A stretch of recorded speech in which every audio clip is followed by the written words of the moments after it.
ایک اور اہم خبر، دہلی اقلیتی کمیشن کے چیئرمین ڈاکٹر ظفر الاسلام کی حمایت میں ملک کی مختلف ملی تنظیموں کے رہنما سامنے آئے ہیں۔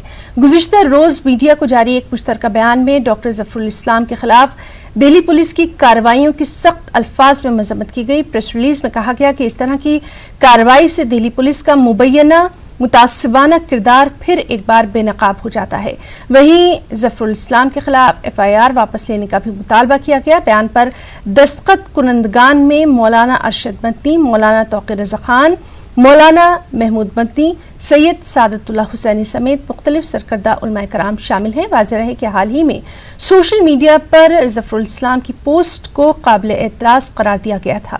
وہ ملک سے غداری کے الزامات کا سامنا کر رہے ہیں۔ دہلی پولیس اسپیشل سیل معاملے کی تفتیش کر رہی ہے۔ وہیں ڈاکٹر ظفر الاسلام نے عدالت سے رجوع کیا ہے، جس کی سماعت 12 مئی کو ہونا ہے۔ لکھنؤ میں مولانا خالد رشید فرنگی محلی نے حکومت سے گوشت کے کاروبار کو کھولے جانے کا مطالبہ کیا۔ اس سلسلے میں انہوں نے کہا کہ جو بھی اس کاروبار سے منسلک ہیں وہ اب فاقہ کشی کرنے پر مجبور ہو رہے ہیں، اور ایسے میں طے شدہ ضابطوں کے مطابق گوشت کی خرید و فروخت کی اجازت بھی دی جائے۔ دھیرے دھیرے جو ایسنشل کموڈٹیز ہیں وہ ملنا شروع ہو گئی ہیں، جس سے کہ لوگوں کو بڑے پیمانے پر راحت مل رہی ہے۔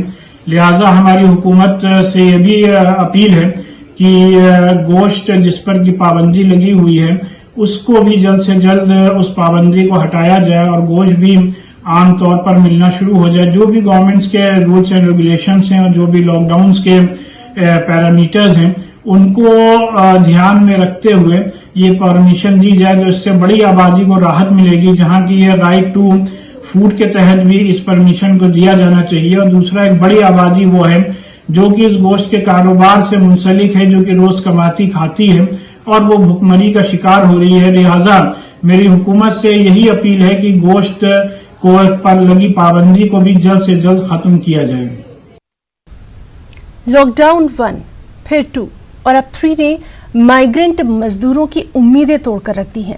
جمع پوجی ختم ہو رہی ہے اور ایسے میں پردیس میں رہنا گویا اپنے آپ کو ہلاکت میں ڈالنے کے مترادف ہے، اور یہی وجہ ہے کہ گڑگاؤں میں کام کرنے والے 3 مزدوروں نے اپنی جمع کی گئی رقم سے نئی سائیکل خریدی اور اسی سائیکل سے اپنے آبائی وطن یعنی UP کی جانب سفر پر نکل پڑے۔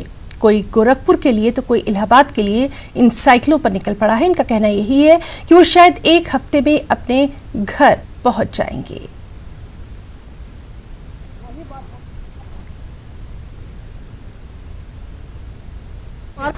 دلی ہم لوگ پہنچے 3 بجے کے قریب میں لگ بھگ۔ ٹائم تو نہیں دیکھ رہے، ایسے بس چل رہے ہیں، 1 کلومیٹر چل رہے ہیں کہ کسی طرح ہم اپنے گھر پہنچ جائیں۔ کہاں جائیں گے؟ ہم جائیں گے گورکھپور۔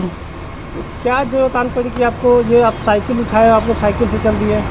تو آپ تو دیکھ ہی رہے ہیں بھارت میں اتنا بڑی مہاماری آئی ہے، پورے وشو میں آئی ہے، تو اتنا بڑی بیماری ہے کہ آدمی سرکار بھی کچھ نہیں کر پا رہی ہے۔ سرکار بھی تو آج کی تازہ خبر میں